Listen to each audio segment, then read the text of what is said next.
America Iran మధ్య మళ్లీ war ముదురుతోంది. పరస్పరం దాడులు అంతకంతకు పెరుగుతున్నాయి. ఇరాన్పై అమెరికా రాత్రి వేళ 7 గంటల పాటు అటాక్ చేసింది. అంతేకాదు పగలు దాడులు ఉంటాయని ట్రంప్ హెచ్చరించారు. అమెరికా దాడుల్లో ఇరాన్కు చెందిన 7 సైనికులు చనిపోయారు.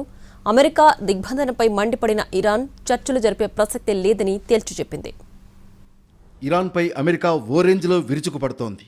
మంగళవారం రాత్రి 7 గంటలు దాడి చేసిన యుఎస్ సెంట్రల్ కమాండ్ తాజాగా పగలు కూడా మిసైల్స్ వర్షం కురిపించింది. అత్యంత కీలకమైన ట్యూన్ దీవులపై గురిపెట్టింది. ఇరాన్ నౌకాశ్రయాలపై మళ్లీ దిగ్బంధనం విధిస్తూ 7 గంటల పాటు అమెరికా చేసిన దాడుల్లో 7 సైనికులు మృతి చెందారు. 260 మందికి పైగా గాయపడ్డారు. సిస్తాన్, బలూచిస్తాన్ ప్రావిన్సుల్లో ట్యాంకులు, సాయుధ వాహనాలను నడిపే ఇరాన్కు చెందిన 388వ మెకనైజ్డ్ ఇన్ఫాంట్రీ బ్రిగేడ్ బ్యారెక్స్ను లక్ష్యంగా చేసుకుని అమెరికా దాడి చేసినట్లు ఇరాన్ ప్రభుత్వ టెలివిజన్ తెలిపింది. ఈ దాడిలో 13 క్షిపణులను అమెరికా ప్రయోగించిందని స్పష్టం చేసింది. బ్యారెక్స్లో జరిగిన ప్రాణ నష్టంతో కలుపుకుని ఇటీవల 30 మందికి పైగా మరణించారని ఇరాన్ ప్రభుత్వ ప్రతినిధి ఫాతిమే మొహజెరానీ తెలిపారు. అమెరికా దాడులకు ప్రతీకారంగా బహ్రెయిన్, కువైట్, జోర్డాన్లపై ఐఆర్జీసీ దళాలు క్షిపణులతో విరుచుకుపడ్డాయి.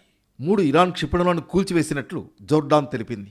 ఓడరేవుల దిగ్బంధనంపై మండిపడ్డ ఐఆర్జీసీ పశ్చిమాసియాలో హర్ముజ్తో పాటు మరిన్ని రవాణా మార్గాలను మూసివేస్తామని ప్రకటించింది.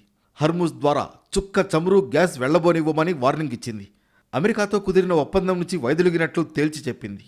1971లో యునైటెడ్ అరబ్ ఎమిరేట్స్గా అవతరించిన ప్రాంతం నుంచి ఇరాన్ ఈ దీవిని చేజిక్కించుకుంది. హర్ముజ్ జలసంధిలో ఇది ఒక వ్యూహాత్మక ప్రదేశంగా పరిగణిస్తారు.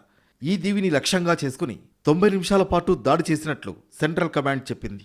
ఈ దాడుల వల్ల హర్ముజ్ జలసంధిలో వాణిజ్య నౌకలపై దాడులు చేసే ఇరాన్ సామర్థ్యం మరింత క్షీణించిందని అంటోంది.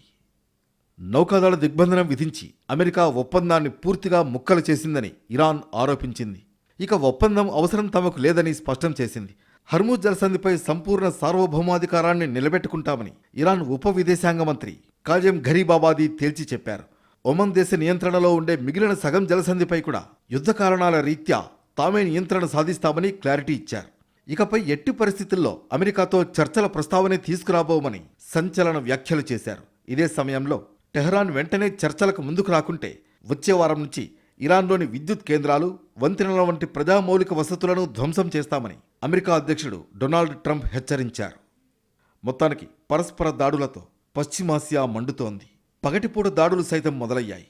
దీంతో వార్ మళ్లీ ముదిరే అవకాశాలు కనిపిస్తున్నాయి.